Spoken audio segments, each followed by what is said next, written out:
Non, mais non, ça, c'est selon toi. Mais c'est pas une histoire de compréhension, la lecture, elle est claire quand même. Qu'est-ce que tu me parles de compréhension? Non, c'est pas selon moi, c'est selon Sahih Muslim, Bukhari, c'est selon les grands savants de l'islam, c'est pas...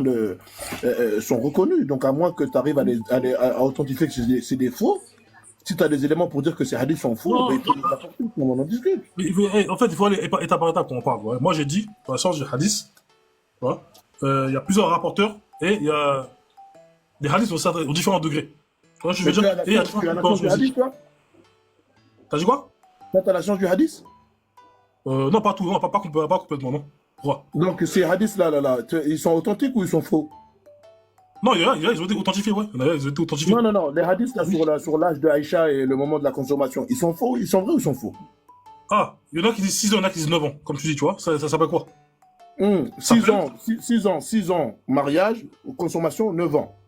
Voilà. Ces hadiths sont reconnus dans la communauté, et toi tu dis qu'ils sont faux. C'est ce que je dis. Moi, je parle de la communauté, il y a ce qu'on appelle la divergence. Il faut l'accepter. D'accord. Est-ce qu'il y a une divergence sur ces hadiths-là? Oui. À savoir s'ils sont authentiques ou faux? Oui, il y a des savants qui disent que elle a 18 ans. Non, il y a quel savant qui dit que ces hadiths sont faux? Ah ça c'est la question.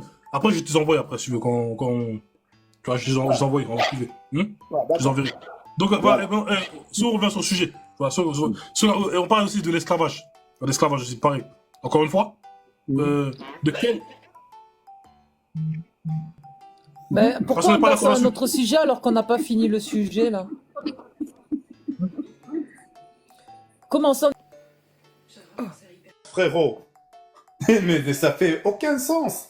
T'imagines, maintenant tu travailles au McDo, mettons, et ton boss, ton employeur, il vient te dire, écoute, moi j'ai le droit de mettre ma banane dans ta salade, et tu dois lui dire, oui, ça va.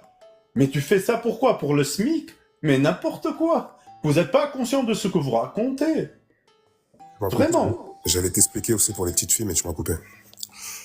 Donc du coup, pour les petites filles, en fait, faut que vous compreniez qu'il y a une science islamique. En fait, il y a une science islamique. Et donc, on a des scientifiques, d'accord, qui nous ont prouvé que les petites filles à 1400 ans, c'était des adultes. La preuve, c'est que Aïcha, elle a fait la guerre. Voilà, elle a fait la guerre, donc le prophète a dit que c'était interdit pour les enfants moins de 12-13 ans, et elle était là. Donc comment tu m'expliques que elle était là? C'est pas vrai, ça.